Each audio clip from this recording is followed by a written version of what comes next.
Hello everyone, this is Clare&Colan V for Vege. And this episode will be, what type of soil do I use? But before we get to that thoroughly interesting topic, we need to tell you about two important elements of these particular beds and the orientation in which they face. Firstly, these beds were bought as a flat pack and we needed to construct them. The pack told us they would take 5 minutes to construct. We found, however, they took us around about 15 minutes, and in fact, we needed 2 people to construct them.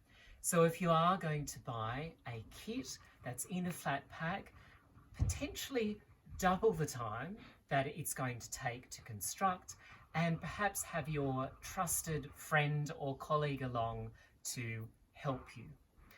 The material from which they are constructed is steel. Now, in warmer climates, this might be a little bit detrimental because any metal conducts soil temperature and also heat from the outside through.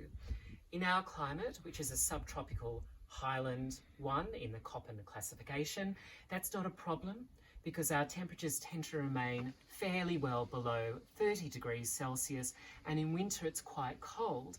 So this material, which conducts heat, will be very, very useful for us. The depth is also very important.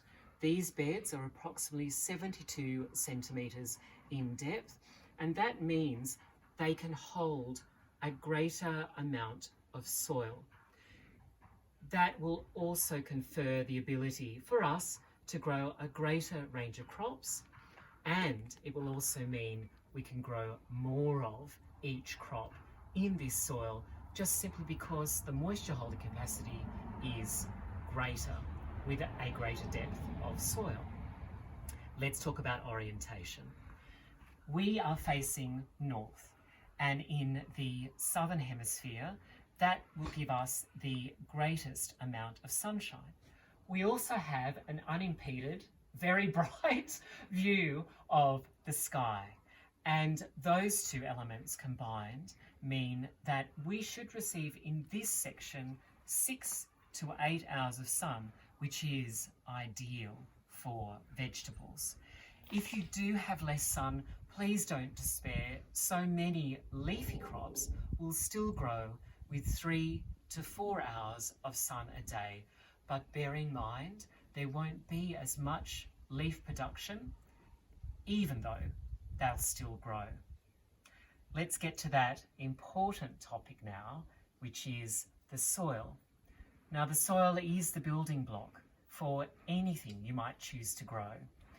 We chose to purchase from a local supplier.